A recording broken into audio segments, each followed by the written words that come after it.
الشیطان اللعین الرجیم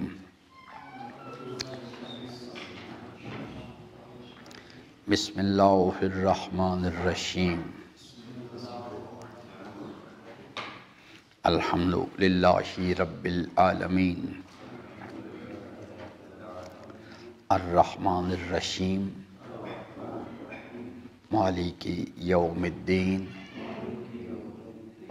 ایاک نعبد وإياك نستعين اهدنا الصراط المستقيم صراط الذين أنعمت عليهم غير المغضوب عليهم ولا الضالين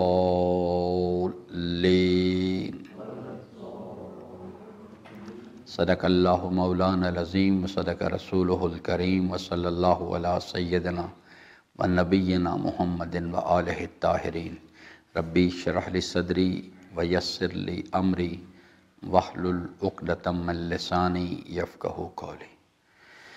حضرات محترم، ہم سورہ مبارکہ الحمد کے مطالب میں گفتگو کر رہے تھے، اور جیسا کہ میں نے تکراراً عرض کر رہا ہوں کہ قرآن کریم اللہ تبارک و تعالیٰ کا کلام ہے۔ اس کلام کو اللہ تعالیٰ نے نازل فرمایا ہے انسانوں کی ہدایت کے لیے، اور یہ انسانوں کو ہدایت دیتا ہے برائے انسان سازی۔ اور جو کچھ اللہ تعالیٰ کے حبیب نے فرمایا کہ جو کچھ بھی قرآن کریم میں اللہ تعالیٰ نے تفصیل کے ساتھ وضاحت کے ساتھ بیان فرمایا ہے، ان تمام مطالب کو خلاصے کی شکل میں سورہ الحمد کے اندر بیان کیا گیا ہے۔ اور ہماری جو گفتگو ہے وہ سورہ الحمد کے بارے میں اسی مناسبت سے ہے کہ یہ ایک انسان سازی کا پروگرام ہے جو 3 مراحل پر مشتمل ہے۔ پہلے مرحلے میں انسان کی شناخت کو ٹھیک کرنا ہے کہ انسان اس شناخت کی منزل پر، یقین کی منزل پر آئے کہ الحمدللہ رب العالمین۔ آگے میں نے عرض کیا تھا کہ الرحمن الرحیم مالک یوم الدین، یہ چیز جو ہے یہ عالمین کی ربوبیت جو ہے کیسے کی جا رہی ہے، اس کی ایک وضاحت کی گئی ہے۔ 3 سٹیپ پر مشتمل ہے یہ چیز۔ اس کے بعد دوسرا مرحلہ ہے، اگر یہ شناخت جو ہے اس مرحلے کو کامیابی کے ساتھ طے کر لیا جائے، مشروط مسئلہ ہے یہ، اگر ایسا ہو جائے تو پھر اس شناخت کی مدد سے وہ یقین جو انسان کو حاصل ہوتا ہے، اس کی مدد سے یہ پریکٹیکل بیہیویئر ڈیولپ کرنا ہے۔ ایاک نعبد و ایاک نستعین۔ اور تیسرے مرحلے میں انسان کو یونی ڈائریکشنل کرنا ہے کہ اس کی سمت جو ہے وہ تمام چیزیں جو ہیں وہ پیچھے چلی جائیں، صرف ایک چیز سامنے رہے کہ انسان نے اللہ تعالیٰ کی رضا حاصل کرنی ہے، اور باقی سب چیزیں جو ہیں اس میں اسلام کا تصور توحید ہے، الوہیت ہے، ربوبیت ہے، اور نبوت، رسالت، امامت، ولایت، یہ جنت، دوزخ، سب چیزیں جو ہیں ان کا جو یقین ہے یہ ایک سپورٹنگ ایلیمنٹ کے طور پہ آئے۔ یہ تمام چیزیں جو ہیں نماز، روزہ، حج، زکوٰۃ ایک وسیلہ ہے، اور اصل چیز جو ہے وہ اللہ تعالیٰ کی رضا حاصل کرنا، یہ بھی ہے۔ اس کو کانا اخذہ للہ وترکہ للہ حبہ للہ بغضہ للہ، یہ للہیت اس کے اندر پیدا کرنی۔ اس بنیاد پر آگے کی جو تفصیلات ہیں وہ سب چیز جو ہے صراط الذین انعمت علیہم غیر المغضوب علیہم ولا الضالین، یہ آگے جو ہے اسی کی تشریحات ہیں ساری ہے، اور قرآن کریم انہی تشریحات سے عملی طور پر بھرا ہوا ہے۔ ہماری گفتگو جو ہے وہ اس مقام پر تھی کہ جو بنیادی نظریہ ہے کیا۔ ابھی یہ بعد کی بات ہے جس میں آج ابتدائی طور پہ ہم گفتگو کریں گے کہ اس نظریے کو پہ یقین پیدا کرنے کے لیے طریقہ کار کیا ہے۔ یعنی نظریہ جو ہے بنیادی طور پہ وہ ہے الحمدللہ، ہر امکانی کمال جو ہے وہ اس کا منبع و سرچشمہ اللہ تبارک و تعالیٰ کی ذات ہے۔ کسی اس کائنات میں کسی شے کے پاس بھی کوئی کمال ذاتی نہیں ہے، نہ وجود کے اندر کمال، نہ وجود کی بقا اور نہ ان کمالات کی بقا، اور اگر انسان چاہے کہ اس میں مزید اضافہ ہو تو ان کی ارتقاء، یہ تمام چیزیں جو ہیں، یہ سب چیزیں جو ہیں انسان کے ہاتھ میں نہیں ہے، اللہ تعالیٰ کے ہاتھ میں ہے۔ یہ تمام کمالات کا منبع و سرچشمہ اللہ تعالیٰ کی ذات ہے، کسی شے کے پاس کمال ذاتی نہیں، سب کچھ اللہ کا دیا ہوا ہے، اور وہ اس وقت تک ہے کہ جب تک اللہ تبارک و تعالیٰ کا ارادہ پیچھے ہوگا۔ جیسا کہ میں نے سابقہ گفتگو میں عرض کیا تھا کہ یہ چھوٹے چھوٹے یہ آیات جنہیں ہم کہتے ہیں اسٹیٹمنٹس ہیں، لیکن ان کے اندر مطالب کے سمندر پوشید ہیں۔ یہ جو حضرت ابراہیم علیہ السلام جو کا قصہ جو قرآن کریم میں بیان کیا گیا مختلف مراحل میں، اس میں ایک جملہ ہے یا نار کونی بردم و سلام علی ابراہیم۔ آگ اللہ تعالیٰ کی مخلوقات میں سے ایک مخلوق ہے، اس کا سورہ مبارکہ شاید واقعہ میں ذکر کیا گیا اس چیز کا کہ ہم نے اس چیز کو خلق کیا ہے، اور اس کے ذریعے سے تاکہ ایک انسان کو ایک یعنی یاد دہانی کروائی جائے، اور دوسرا جو ہے اس چیز کو کہ انسانوں کو جو مسافر ہیں اس دنیا میں اپنے اس سے مفاد کے لیے استعمال کریں۔ آگ اللہ تعالیٰ کی ایک مخلوق ہے، اللہ تعالیٰ نے اس کو خلق کیا، اس کی فطرت میں کیا چیز ہے؟ جلا دینا، لیکن وہ اس کو خلق کیا گیا ہے، وہ اپنی فطرت کے مطابق کام کر رہی ہے، لیکن یہ چیز اس وقت تک برقرار رہے گی جب تک وہ ذات جس نے اس کو وجود بخشا ہے، اس کو یہ کمال عطا کیا ہے، یہ فطرت اس کو دی ہے، اس وقت تک وہ کرے گی۔ لیکن جو ہی اس خالق و مالک و حاکم جو ہے اس کائنات کا، اس کا ارادہ آگ کے بارے میں بدل گیا اور اس نے حکم دیا کہ یعنی یا نارو کونی بردا، ٹھنڈی ہو جا، تو روایات میں ہے کہ آگ ٹھنڈی ہوئی اور اتنی ٹھنڈی ہو گئی کہ حضرت ابراہیم علیہ السلام کے دانت بجنے شروع، ٹھنڈ کی وجہ سے، سردی کی شدت کی وجہ سے ان کو اتنی شدید سردی محسوس ہوئی، تو حکم آئے سلامتی کے ساتھ ٹھنڈی ہو۔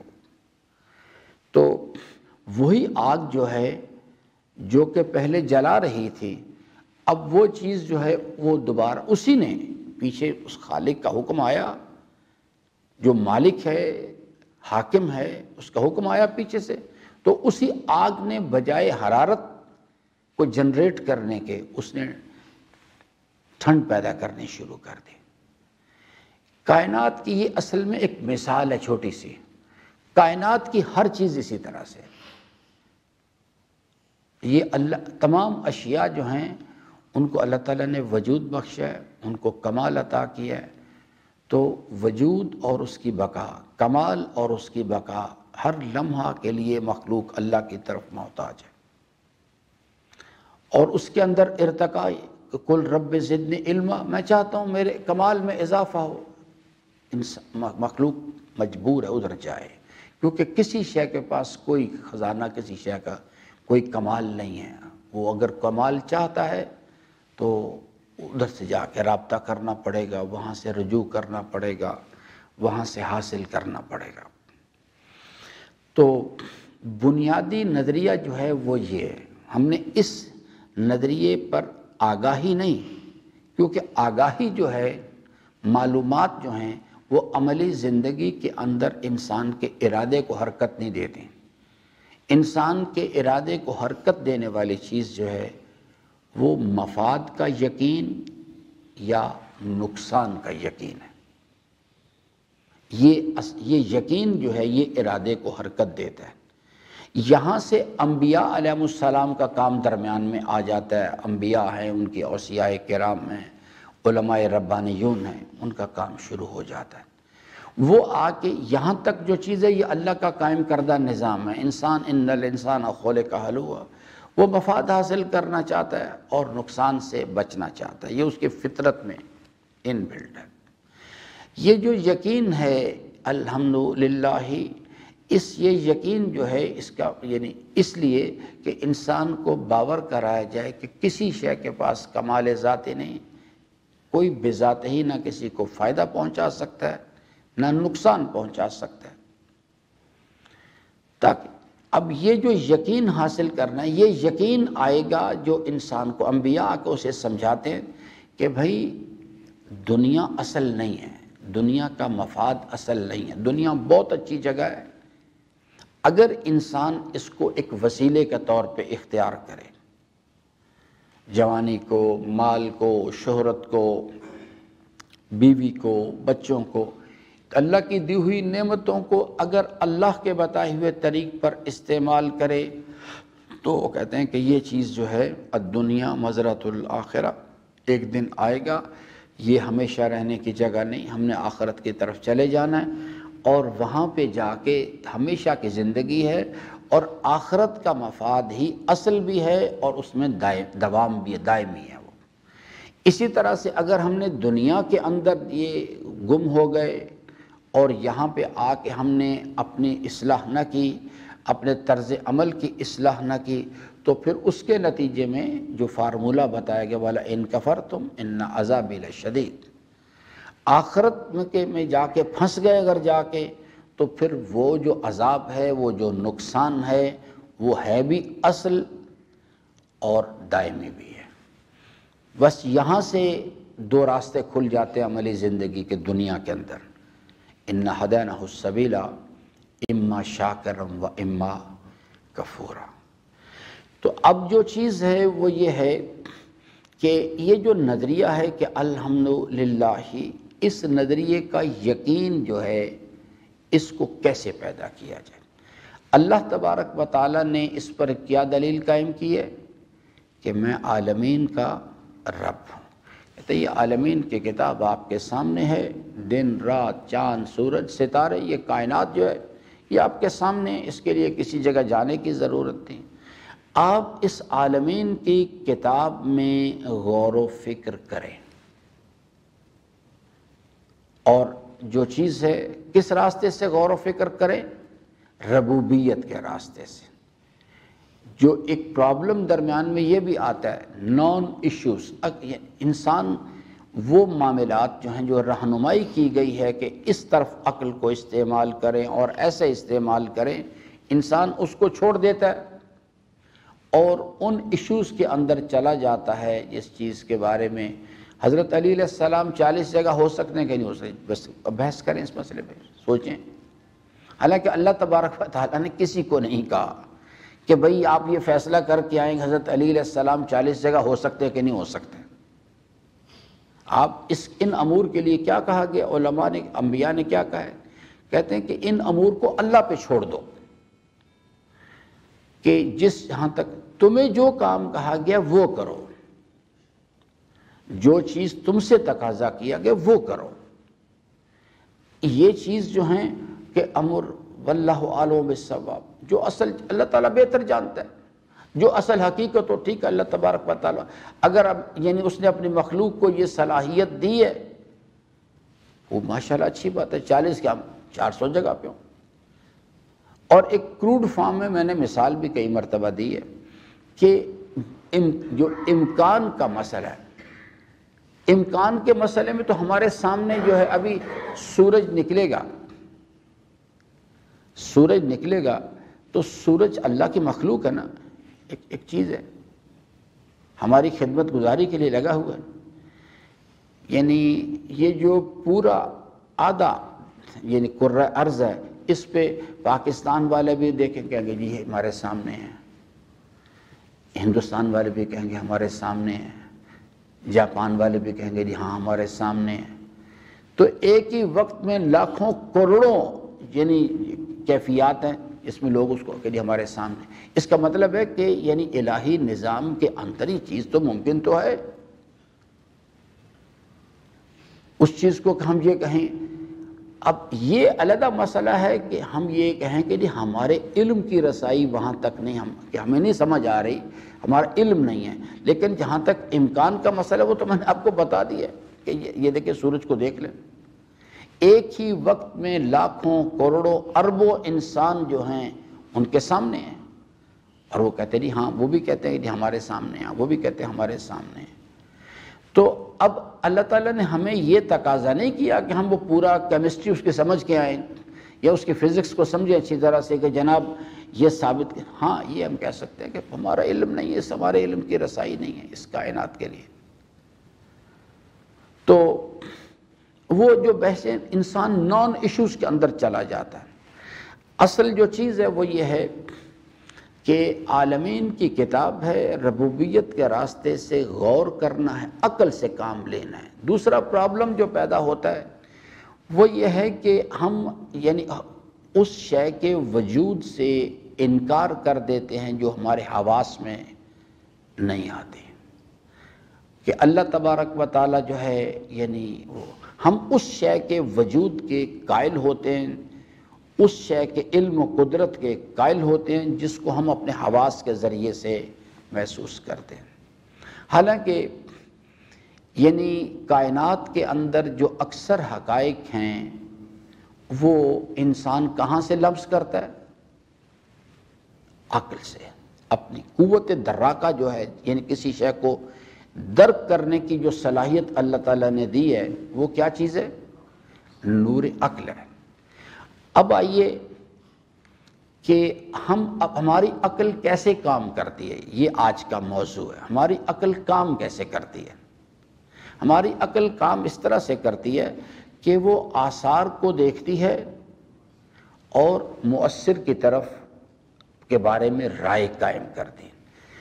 میں ایک یعنی سب سے بہتر مثال جو ہے وہ یہ گھنٹی والی مثال بھی دی جاتی ہے کہ جی بیل بجی اور آدمی فورت پہ آواز میں ایک کانوں میں ایک آواز آئی، ہم نے ایک نتیجہ نکالا، دروازے پر کوئی آیا، حالانکہ ہم اس آدمی کو دیکھا نہیں ہے، لیکن ایک آثار کو دیکھ کے ایک نتیجہ نکالا کہ کوئی نہ کوئی مؤثر پیچھے موجود ہے۔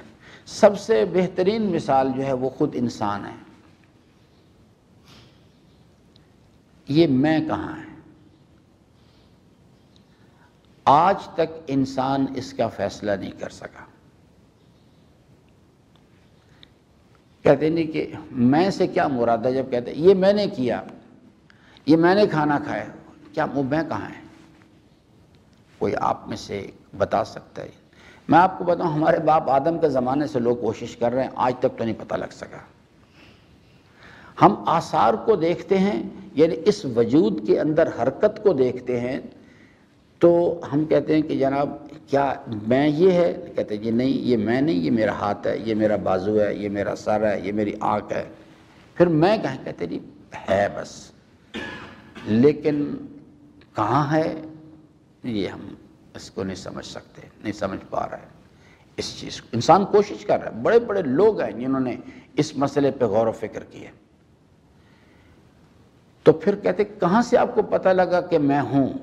کہتے نہیں، حرکت بتا رہی ہے، آثار بتا رہے ہیں، حرکت ایک آثار میں سے ہے، حرکت بتا رہی ہے کہ یہ ہے، یعنی اور جس وقت حرکت ختم ہو جاتی ہے تو ہم کہتے ہیں یہ بیچارہ مر گیا، حالانکہ یہی بدن سامنے ہوتا ہے۔ یہ میں اصل میں یہ نہیں ہے، اگر میں یہ ہوتا تو پھر جس وقت یعنی وہ روح کو بدن سے جدا کر دیا جاتا الہی نظام کے تحت تو وہ تو موجود نہیں ہوتا۔ تو اس سے آثار سے، حرکت سے پتہ لگتا ہے کہ اس کا رابطہ، اس میں کا رابطہ اس کے ساتھ ہے یا نہیں، اور اگر وہ اس کی حرکت ختم ہو جائے جس سے ہمیں پتہ لگ رہا تھا کہ وہ ہے، تو ہم کہتے جی بیچارہ مر گیا۔ پھر یہ کیا چیز ہے؟ کہتے جی نہیں، وہ انتقال کر گیا، یعنی منتقل ہو گیا، کسی اور جگہ چلا گیا۔ یعنی ایک آدمی ایک گھر سے دوسرے گھر میں چلا گیا، کہتے جی ادھر منتقل ہو گیا۔ اگر ایک آدمی پہلے ایک گھر میں رہ رہا ہو، پھر وہ شفٹ کر کے وہاں سے دوسرے گھر چلا جائے، تو ایک آدمی وہاں پتہ کرنے کے لیے آئے تو کہیں گے یہ نہیں جی وہ نہیں، وہ یہاں سے منتقل ہو گیا، اس گھر میں چلے گئے۔ بس یہی چیز ہے، ہم کہتے ہیں جی انتقال کر گیا یہ کیا چیز ہے جی؟ کہتے ہیں یہ ڈیڈ باڈی ہے اس کی، یہ وہ نہیں ہے، وہ چلا گیا۔ ہم خود روزمرہ ساری باتیں کرتے ہیں یہ، لیکن جب بات آتی ہے عقل سے کام لینے کی تو انکار کر دیتے کہ خود انسان۔ اچھا جی وہ ہم کہتے ہیں نہیں وہ بڑا عقل مند ہے، کہاں سے پتہ لگا؟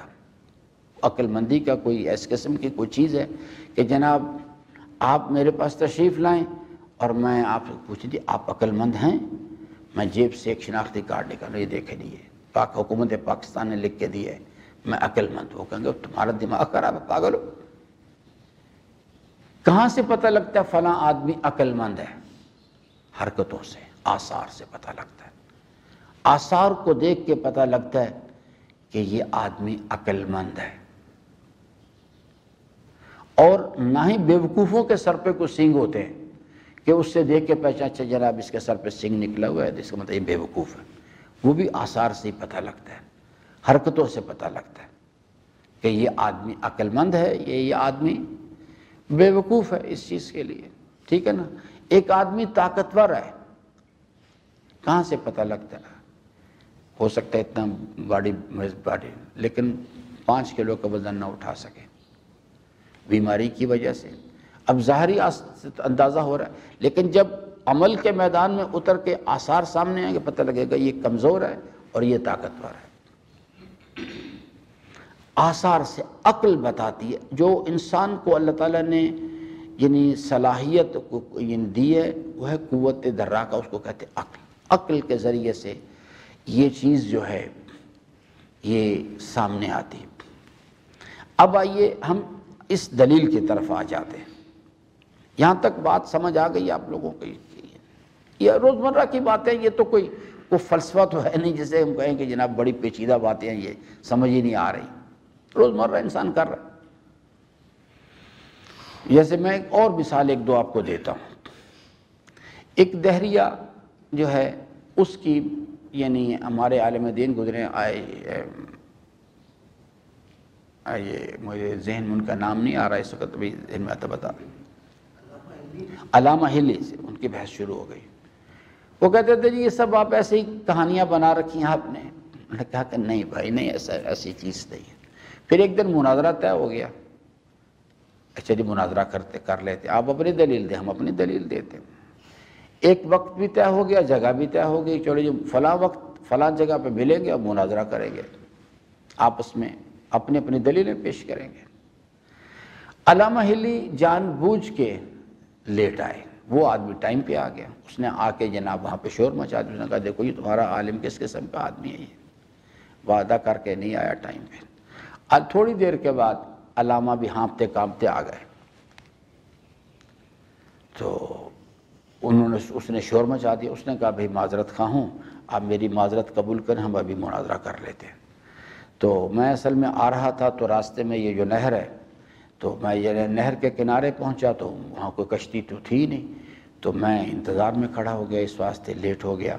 تو تھوڑی دیر کے بعد میں نے دیکھا کہ ایک درخت جو ہے وہ خود بخود وہ گرا اور وہ خود بخود وہ اس کے جو لکڑی ہے اس کے تختے بننے شروع ہو گئے، پھر خود بخود کچھ کیلیں آ گئیں اور خود بخود وہ کیلیں ان تختوں میں لگنی شروع ہو گئیں، پھر وہ خود بخود ایک کشتی بن گئی، پھر خود بخود دریا میں آ گئی، تو پھر میں اس پہ بیٹھ کے آ گیا۔ تو اس نے ہنسنا شروع کر دیا، کہتے ہیں تمہارا مولانا صاحب تو پاگل ہے۔ انہوں نے کہا بس مسئلہ حل ہو گیا، مناظرہ ختم ہو گیا ہمارا۔ انہوں نے کہا یہ کیسے، بات تو ابھی شروع ہی نہیں ہوئی۔ انہوں نے کہا نہیں، یہی تو میں آپ کو ثابت کرنا چاہتا تھا کہ آپ کہتے ہیں کہ دکھاؤ اسے کہاں ہے، وہ کوئی نہیں ہے، آپ چاہتے ہیں حواس کے ذریعے سے لمس کریں، جبکہ آپ نے خود کہا کہ یہ پاگل پن ہے، یہ عقل کے خلاف بات ہے کہ خود بخود درخت گرے، خود بخود تختے بنے، خود بخود وہ آپس میں جڑ جائیں، خود بخود کیل آ جائیں، وہ اس میں لگ جائیں، خود بخود کشتی بن جائے، خود بخود وہ دریا میں آ جائے۔ تو آگے میرا اختیار تھا، میں بیٹھ کے آ گیا ہوں۔ آپ کہتے ہیں ایک چھوٹی سی کشتی جو ہے جس سے میں نے دریا پار کرنا ہے وہ خود بخود نہیں بنتی، آپ نے خود مجھے پاگل کہا ہے اس نظریے کی بنیاد پہ۔ میں کہتا ہوں کہ تم کہتے ہو کشتی نہیں بن سکتی، جو یہ نظریہ رکھے وہ پاگل ہے۔ میں کہتا ہوں یہ کائنات خود بخود کیسے بن گئی، جو یہ نظریہ رکھے وہ پاگل ہے اصل میں۔ یہ ہے ہمارے امام کا فرمان کہ پروردگارا اندھی ہو جائے وہ آنکھ جو اس کائنات کے وجود کو دیکھ رہی ہے اور پھر بھی تیرے وجود پر دلیل مانگ رہی ہے کہ کوئی اس کا بنانے والا نہیں ہے۔ تو امام نے فرمایا کہ 4 شکلیں ہیں اللہ کی معرفت کی۔ پہلی کیا ہے؟ اللہ ہے۔ دوسرا یہ ہے منبع کمال ہے۔ تیسری یہ ہے یکتا و یگانہ ہے۔ اور چوتھی شکل کیا بنتی ہے؟ ماہیت پروردگار، اللہ کیا ہے۔ فرمایا پہلے 3 سوالوں پہ ضرور غور کرنا، کیونکہ اللہ تبارک و تعالیٰ نے جو انسان کو نور عقل عطا کیا ہے اس کو بنایا اس طرح سے ہے کہ وہ ان سوالوں کے جواب سمجھ سکتی ہے۔ لیکن اگر آپ اس پہلو پہ غور کریں گے اللہ کیا ہے، تو اللہ تبارک و تعالیٰ نے اپنی مخلوق کو خلق ہی نہیں کیا، مخلوق کی عقلوں کو اس نہج پر خلق ہی نہیں کیا کہ وہ جائیں اور جا کے اس کی ماہیت کا ادراک حاصل کریں۔ اللہ کیا ہے؟ اللہ ہے، دلیل کیا ہے؟ یہی جو میں نے ابھی آپ کے خدمت میں، اس کائنات کا وجود بتا رہا ہے کہ کوئی اس کا بنانے والا ہے۔ ان کے اندر پائے جانے والے کمالات بتا رہے ہیں کہ جس نے بھی ان اشیاء کو وجود بخشا ہے وہ کوئی منبع کمال ذات ہے۔ ان اشیاء کے درمیان ہم آہنگی بتا رہی ہے، چاند، سورج، ستارے، زمین، انسان، ہوائیں، پانی، فصلیں، یہ اگر آپ اس پہ غور کریں تو یہ ایک دوسرے کے ساتھ انٹیگریٹڈ ہیں، اور سب کی سب چیزیں جو ہیں وہ ہمارے علم میں وہ بات ہو یا نہ ہو لیکن انسان کی خدمت گزاری کے لیے لگی ہوئی ہیں۔ ان اشیاء کا وجود بتا رہا ہے کہ کوئی بہرحال پیدا کرنے والا ہے۔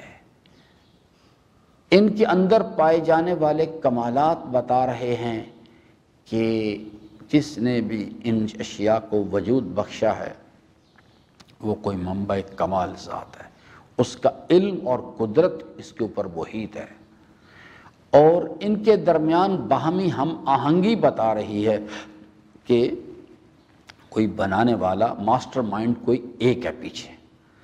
حرکت بتا رہی ہے، کائنات کی ہر چیز حرکت میں ہے، حرکت بتا رہی ہے کوئی پیچھے محرک موجود ہے، اور حرکت میں عدم فساد بتا رہا ہے، خلقت میں بھی اور حرکت میں بھی عدم فساد بتا رہا ہے کہ بنانے والا بھی کوئی ایک ہی ہے اور چلانے والا بھی کوئی ایک ہے۔